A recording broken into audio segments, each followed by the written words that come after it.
SK भाई studio Sonki Darbhanga centre चौक। न हो चाचा चाची रखी हो धायानामा कपिल देव भैया पदी हो धया।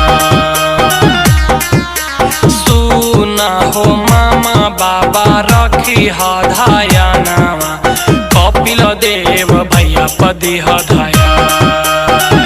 कि चाची हो जीत वाला माला बापी नहीं तो हो या बाकी कपिल देव भैया के नाम।